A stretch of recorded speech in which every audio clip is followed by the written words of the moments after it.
As my dear uncle once said, I love good food.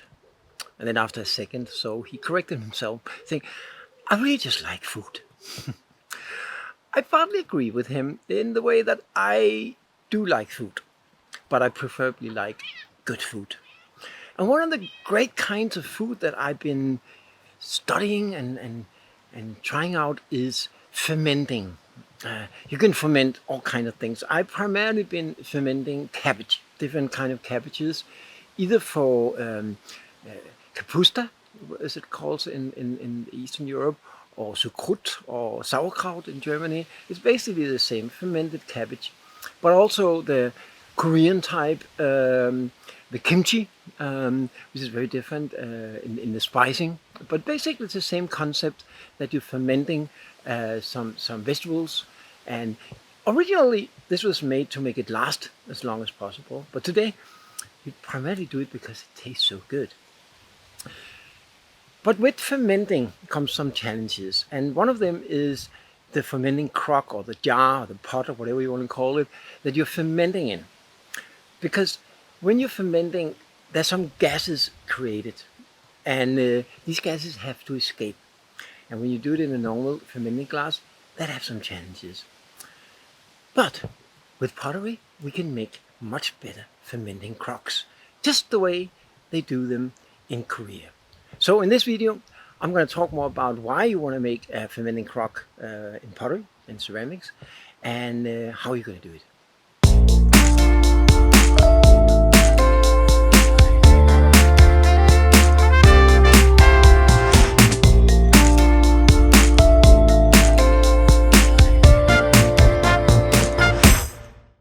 Most of the fermenting I have been doing so far, I have been doing in jars like this, with a lid that closes airtight. And this is good in many ways because you want to keep it clean of external bacteria, because you only want to use the bacteria within the vegetables to grow the fermenting. Otherwise it could mold or rot or something, and that's definitely not tasty or healthy at all. So these ones are theoretically good. The problem is that there are gases created when the fermenting takes place. And I don't know for sure because I never tried, but potentially I guess the glass could explode unless you let out the gases. So what I do when I do the fermenting is that every day or a couple of times a day, I'm just going to let the lid off like this, and then it will go and you get all the gases out. The problem with this is, of course, it takes some effort. You have to actually do it. But also, when you're opening the lid, there's a risk that some external bacteria are getting in. And you definitely don't want that. So that's why fermenting jars or fermenting crocks have been invented. Unlike this one, the fermenting crock have a top with a groove, sort of like this. So the rim around it have this sort of groove. And then you have a lid that goes into the groove. And in the groove, you fill it up with water. So the lid sits into the water and creates a water sealing. Now what that does is that it creates a loophole for the gases to escape, because when there's a pressure from the inside, it can pressure through the water sealing. But because there's no pressure from the outside, external air and bacteria is not going to come in. So you have this this one-way sealing, and that works wonderful, and you can just set it aside whatever many days you need. You can buy fermenting crocks. They're quite expensive, and I don't like the designs of most of them. And because I'm a potter, I decided to try and make my own. So that's what we're going to do in this video. The first thing you have to decide is what kind of clay you want to use for your fermenting crock. Potentially you can use any kind of clay. I've seen potters doing this in porcelain. I don't work so much in porcelain. I prefer stoneware for many reasons. You can use stoneware with crock, which would probably make it a little easier depending on the size. And that's the second thing. I like to ferment a lot because it doesn't take much more time to ferment a big jar than a small jar, and all my family and friends and stuff, they love it so much. So I'd rather ferment quite a big jar. So what I want to make is a jar that is a crock that is at least 3-4 liters. So that's sort of a big one. So I will go with a stoneware with some grog in. I also wanted to look sort of old-fashioned in a way. So I'm going to use a high iron sort of red grogged clay that I really like working with. It's also easy to throw, and so that's what I'm going to use. The next thing is the shape. A lot of the fermenting crocks that you can buy have a very straight shape. They're sort of boring. Some are very rounded, and I don't like that because it makes it difficult to fill it up, I think, and to put sort of a lid on the inside, or some pressure on the inside. So what I like to do is have a slight curve. So we'll have a little bit of a curve, but still with a rather large opening and a good size. So that's what I'm aiming for. As it is my first time doing this sort of fermenting crock, I'm not quite sure how much clay I will need to reach the size that I want.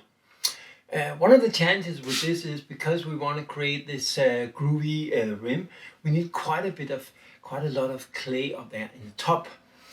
And so I'm starting out with 4 kilo and see, may need some more to get the size I want, but at least I can get something out of this.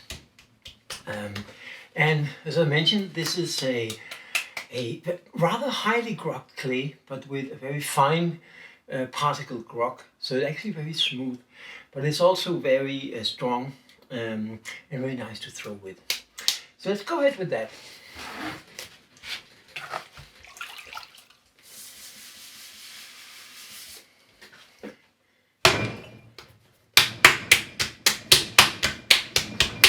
With larger pieces of clay, I always collapse to begin with.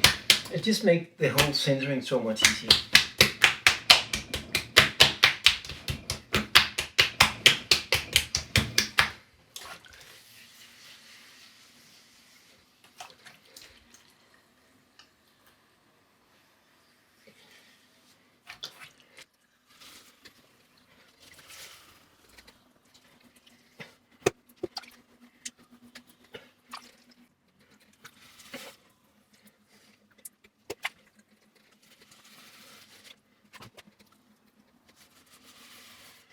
In case you never trimmed or centered large pieces of clay, try it out.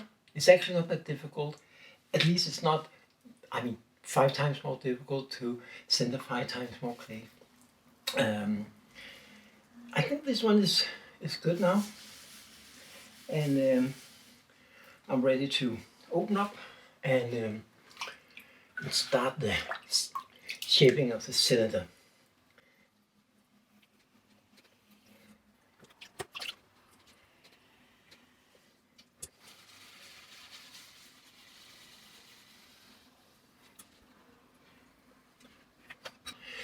With larger pieces of clay, I always find it difficult to judge how thick the bottom is. I do want a reasonable thickness because I'm going to trim a foot on it, but I don't want too much, of course. So we're just going to check this. And this is, I already know that, way too much. So still going to make it a little bit thinner.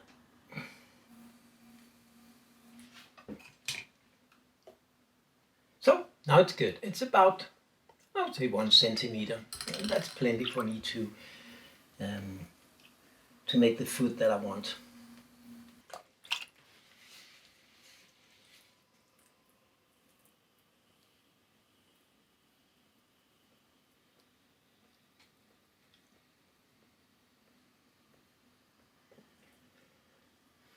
Usually when throwing, I would raise it all through the size of pot, but for this one, I want to make sure that I leave enough clay at the top to form that groovy rim. So now I sort of have the basic shape that I want.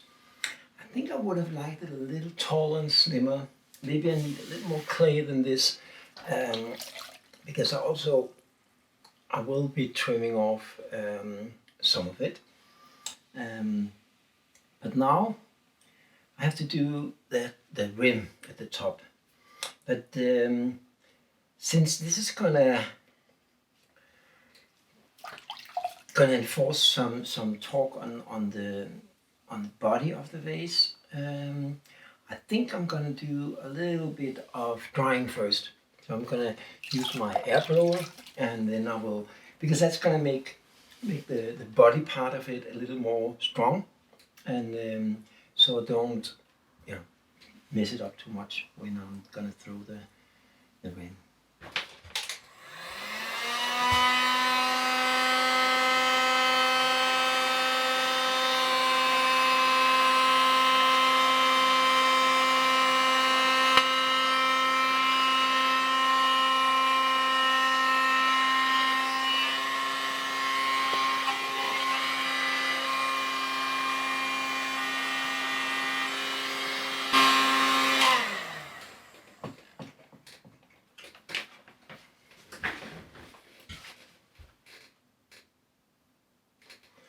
So now I will move on with the more tricky part.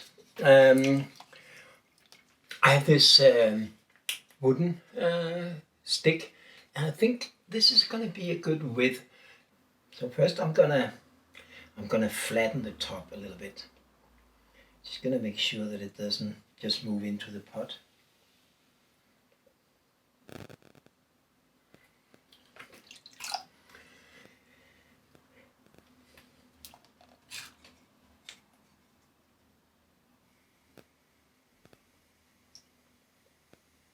Now we'll carefully start making the groove.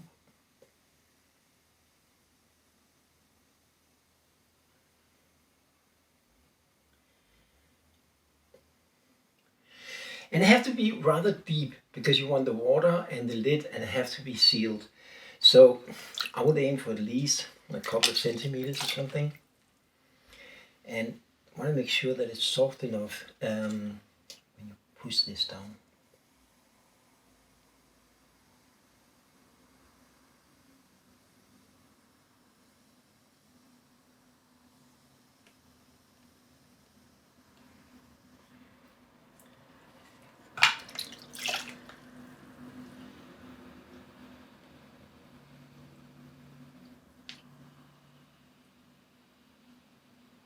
Would have liked a little more height on the outside, so I'm gonna try and see if I can pull that.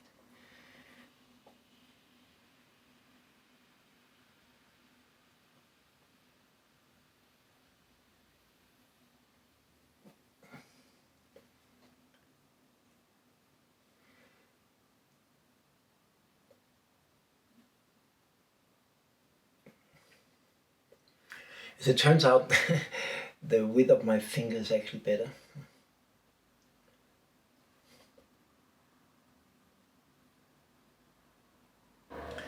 I think this is pretty good.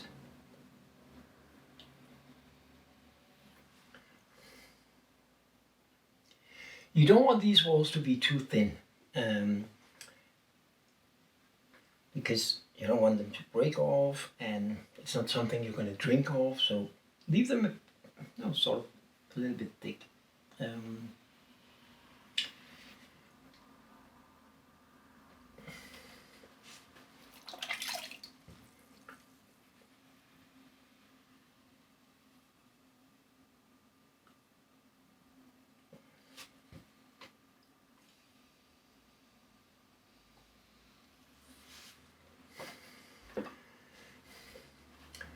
So, I think this looks nice.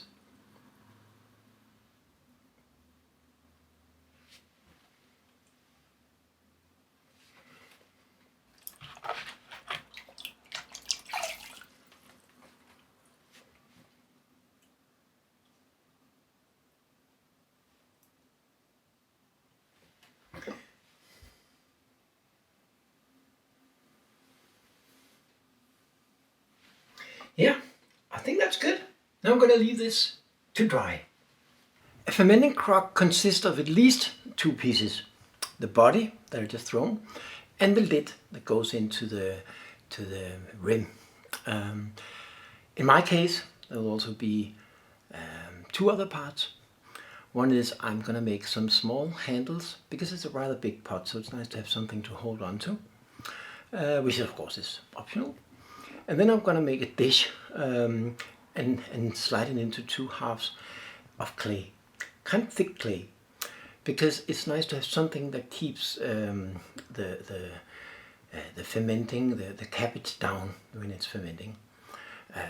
Again, this is optional, but I like to have that. So let's move on with the lid. Before you do that, you need to measure, of course, the size.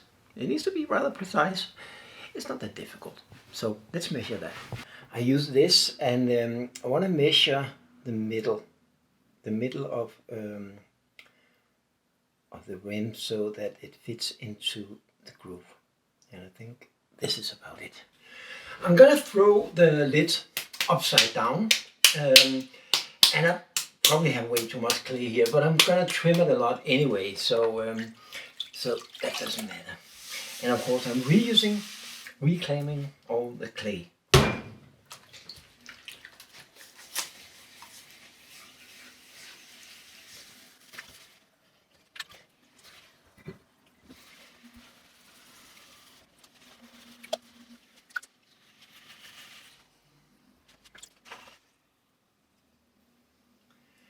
So basically I'm doing something that looks like a bowl.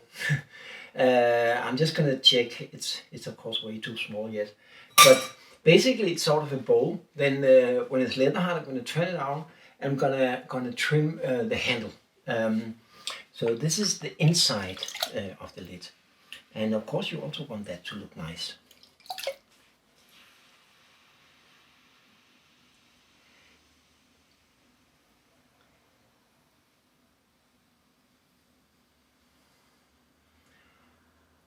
Also, you want the sides to be rather vertical because they have to fit into this rather deep rim. So unlike a normal bowl where you would have a continuous curve, you're going to have the curve here and then it's going to go straight up.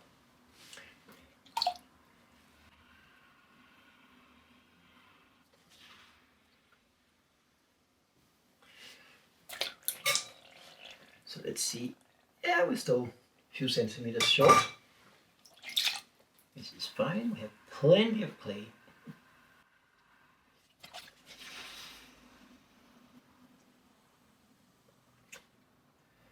And it's probably going to be a little bit too high, but I can always cut it off.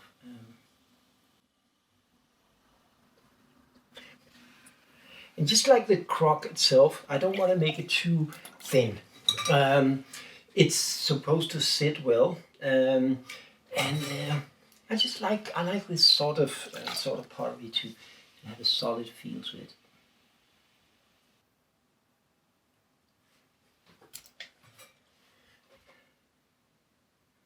Now we're getting closer. It's very, very close now.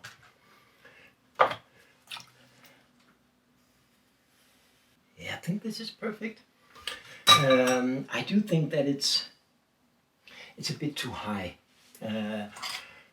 but as I said, that's no problem. We can just cut off a little bit.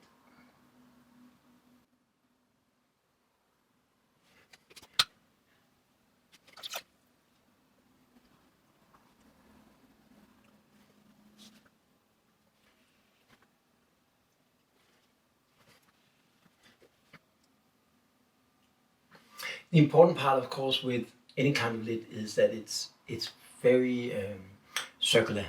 No warping, because of course then it's not going to fit. Yeah, that's perfect. So that's a lid. And I'm going to leave that, of course, to dry for. It's rather hot now, even in Denmark. So it's probably going to be just another maybe 5-6 hours or something until I can turn it around and trim it and make it fit. Hopefully, I'm just going to take some of this clay away Guess I'm not going to use that.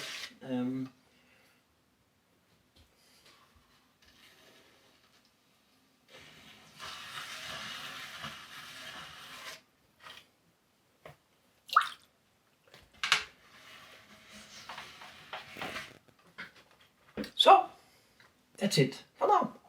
Things are drying out really quickly here in the summer. So I went ahead and trimmed this first one.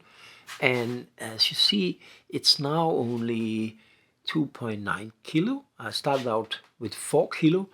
And as it dries, it will be even less.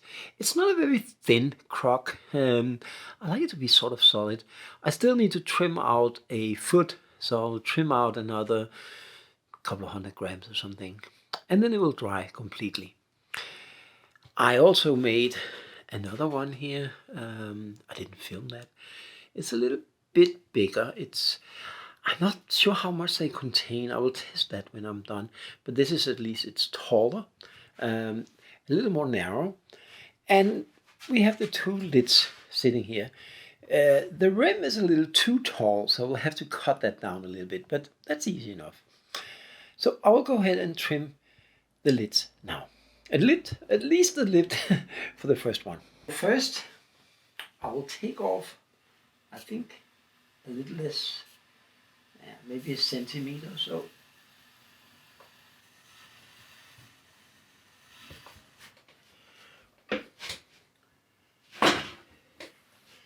So,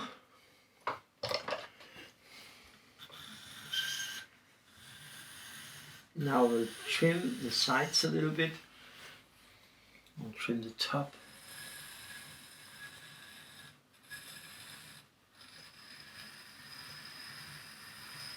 I don't want to make it too thin, but I still want to keep it like light in a way.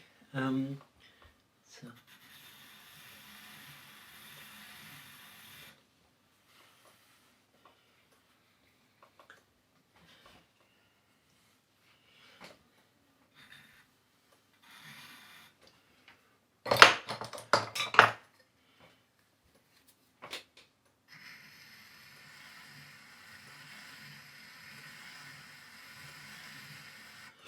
Many potters will tell you not to trim the inside of a bowl. I don't care about that. I do it.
So now the lid is trimmed and it fits.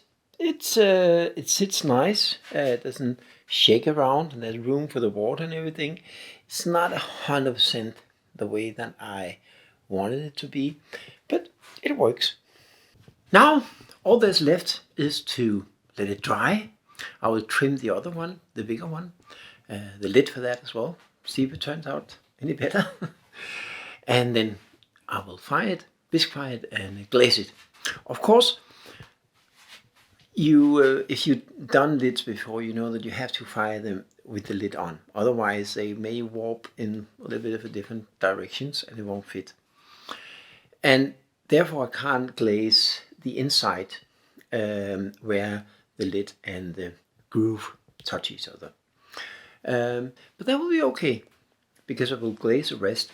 And as you may remember from one of my other videos, I got this liquid quartz from Australia that completely seals the unglazed clay. So I'll use that where I don't glaze it. So it will still be water resistant and it will work. So I'll get back to you when I'm done with that and show you the results. I ended up doing 4 crocks in this first batch. I wanted them to be a little bit bigger. These are the first ones, and the last one here I think got really good.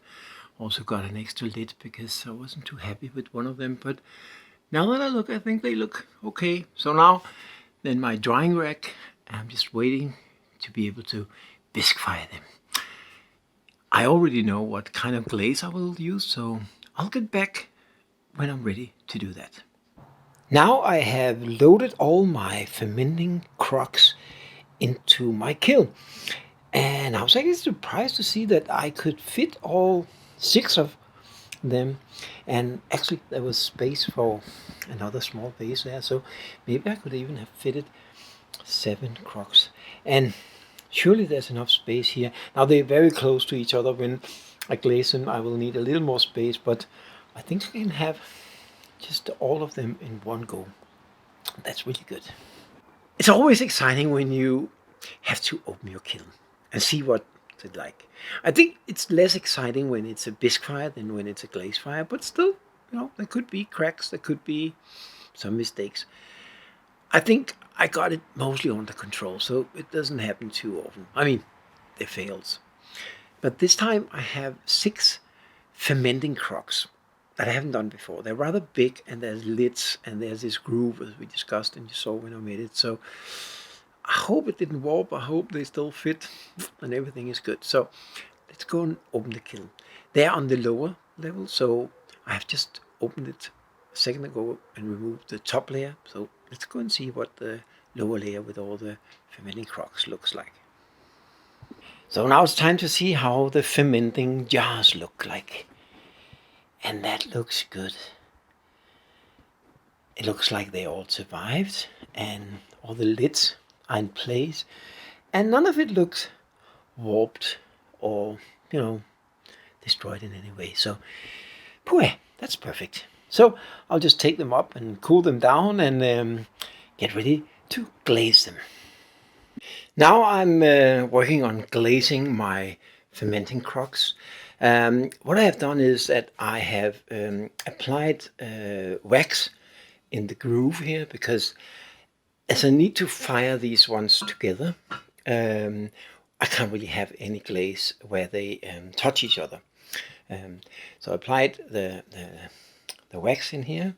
I also applied some wax on the edge of the lid, and I applied the glaze to the inside. I basically just poured it in, shook it around a little bit, and then pour it out and then clean the edges. So now I only need to do the outside. I'm gonna do spray glazing for that. 2 reasons. It's just a mess to pour it over these big ones. It's gonna splash all over my studio, and I like the application you get from spraying. The other reason is that I wanna, at least on some of the pots, I'm using this this glaze called Folk Art Gilt White.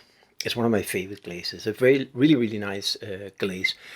But I found that with the ash glaze I made from pit fire ashes. If you spray a little bit on top of that, it creates these beautiful variations of green as well. So I'm gonna spray not all over it, but just a little bit. It will give it sort of like a wood-fired feel to it. Yeah, I'll show you in a minute. But now I'm just having these dry, and then I will clean up the glazes here on the lids, and then I will spray the outside. Glazing is always sort of tricky. You want to plan it ahead, make sure that you glaze it in the right order, whatever decoration you want, and that all the areas you want glazed will be glazed, and areas you don't want glazed don't get glazed. So for these fermenting crocks, I already glazed the inside. So now it's time for the outside. I also glazed the lids. So it's only the outside that I need to glaze now. But I do want to have a thin glaze at the bottom. And so I'm going to do that first. And then I will wipe the foot clean, because of course I don't want anything on the lower part of the foot. And I already gave it wax, so it should be pretty easy. Then I'm going to turn it around, and I will give the outside up to the rim. And then I will clean it. And for some of them, I will add an additional sort of sporadic layer of my pit-fired ash glaze. So let's move on with that. Ideally, when you spray glaze, you have a spray booth. I don't, but I have a big garden, and this is sort of a trashy area, so I just spray outside, and that works okay. At least it's safe for me. There are some limitations, of course. I can't spray when it's super windy, and I can't spray when it's raining. So yeah, there's some limitations, but I get around it. So let's move on. First we're going to do the bottom very lightly. Then I'm going to remove the glaze from the rim, or the foot. Then I'm going to turn it around when it dries.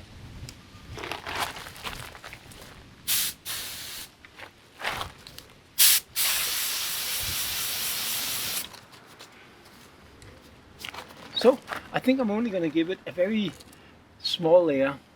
Always put thin layers and thin layers on top of thin layers. So I think that's enough for the bottom. When you have waxed your pot like I have, you can see all the glaze that is sitting on the wax part is a little bubbled because it don't absorb into the clay, of course. That's the whole purpose. So it's very easy. It's very easy to remove it. Just make sure that your sponge is very dry, because if it's too wet, then you just move it around. So that's it. And as always, I mean, I don't probably have to repeat that to you, but it's super important that there's no glaze at the bottom, because otherwise it's going to glue itself to the kiln shelves. And we don't want that. So this looks good. Now I'm just going to move this. Actually, I think this is dry enough. I'm just going to turn it around like that. I use a banding wheel, and then I use some paper. I will change that as we go, but this should be good. And it's nice to have it sort of centered, because then you have the same distance when you spray glaze. Let's give it the first layer, and as always when you're spraying, thin layers, and then add another one.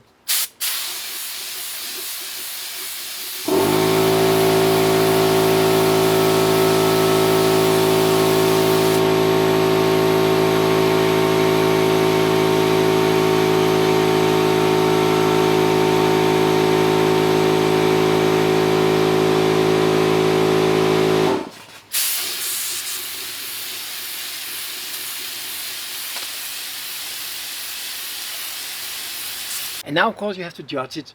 Is this enough glaze? Is it too little? Is it too much? This particular glaze doesn't actually take much, but I think I'm going to give it a little more at the top.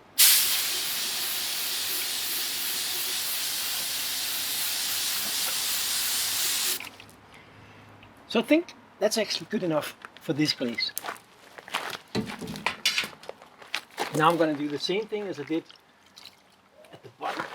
I'm just going to make sure that none of the glaze have escaped into my groove. This way you get a nice and even edge. I think that looks good.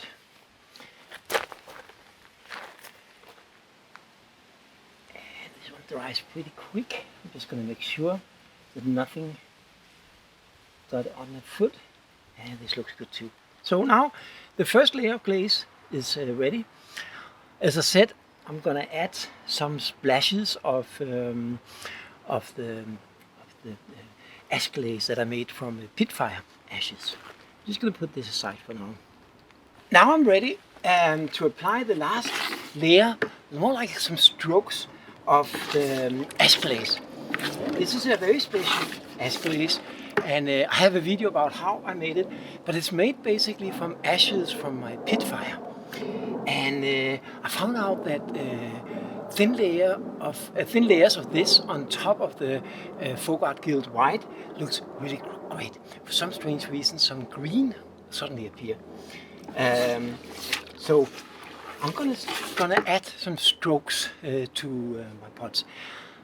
I sort of hate this part, and I love it. Sort of hate-love relationship, whatever, you know. Because I mean, essentially you spend all that time throwing, trimming, bisque fire, glazing your pots, and now I'm going to do this last part and I can basically fuck it up. I could of course wash off all the glaze and start all over again, but I really don't want to do that. On the other hand, I do want sort of an spontaneous expression on this.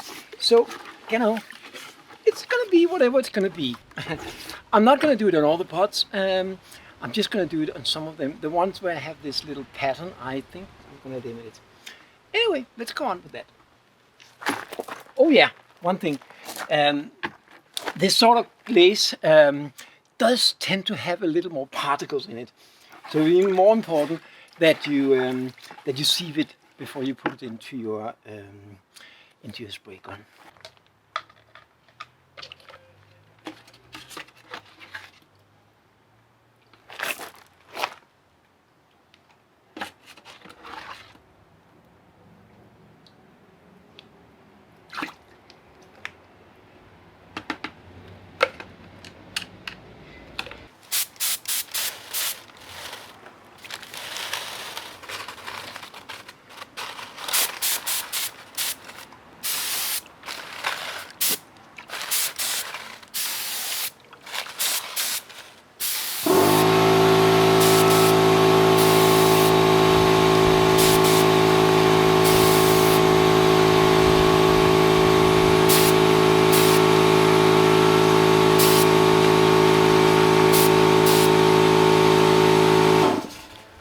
I think that's enough.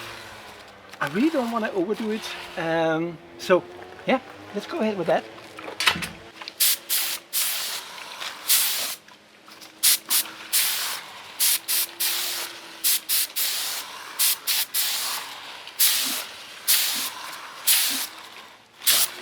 Here's all the pots glazed, cleaned and ready to go into my kiln. I always, before I put it in, just check one last time that the buttons are clean. This one looks good, because otherwise they will stick to the kiln shelves. I am using these little bricks of insulating fire brick, which is very porous, so it doesn't stick so much if it should run. But I know this glaze combination and it shouldn't run. So now they are all packed, and as you see, there's actually quite a lot of space. I think I could have added a 7th crock, but instead I have this space left. I think I'm just going to put the extra lid. I made one extra lid because I'm still in doubt about one of them, and I also have a very small little cup that one of my friend's son made, so I'm going to glaze that too. And then I have room for, I think, 2 more layers. I have some big bowls and some cups that I also want to put in there. So it's going to be a very full kiln. But next time I see you guys, hopefully you will look perfect. That's it. The first 6 fermenting crocks. They all came out really nice, I think. I love the glazes. They this combination of the folk art gilt white and a little bit of the ash glaze that I did with the ashes from my pit fire, it just gives it this super nice, sort of have a little bit of a wood-fired feel to it. It's not wood-fired, but it does have sort of that organic feel to it that I really love. This one is made with reclaimed clay, so it's lighter. The other ones was made with the high iron clay that I told you about in the throwing part. But they all came out really, really nice. I did, however, have some challenges with the lids. They all come off now, but as I told you about when we were glazing, because I need to fry them together, you can't have glaze in the groove and you can't have glaze in this lower part of the lid. So I cleaned that and kept them there. But some of them was actually stuck when I took them out. Fortunately enough, I could kind of, get them free, pushing a little bit with some wood, not metal, not anything hard, and a screwdriver, and then I got them all free. Except one of them actually had a very small breakage. So, I don't know if you can see it here, but there's a little bit of the lid that broke off, or this. I can fix it with a Dremel tool, and it will be functional. It will not be a piece that I sell, which I don't want to do anyway. I think most of these ones, maybe there will be one or two of them that I will sell, but if you like them, please let me know. Now, all there's left is to do fermenting. And I actually just went to this wonderful organic farm that is close to where I used to live, picked up some nice, look at this, cucumbers. They're actually biodynamic, super organic, and simply so tasty. So I'm going to do a very nice cucumber kimchi in one of them. I think maybe this one, because I have a lot of it. And if you like this, please subscribe, write a comment if you have any comments, or vote up, down, whatever you like. And in the end of this video, I'm going to put in some studio photos so you can see the pots a little better than on this video. I hope to see you soon again, and let me know if you want me to do a video about how I do the fermenting. I'm not a fermenting expert. I'm not a pottery expert either, but I do like to do fermenting, so I can show you if you like. Have a great day.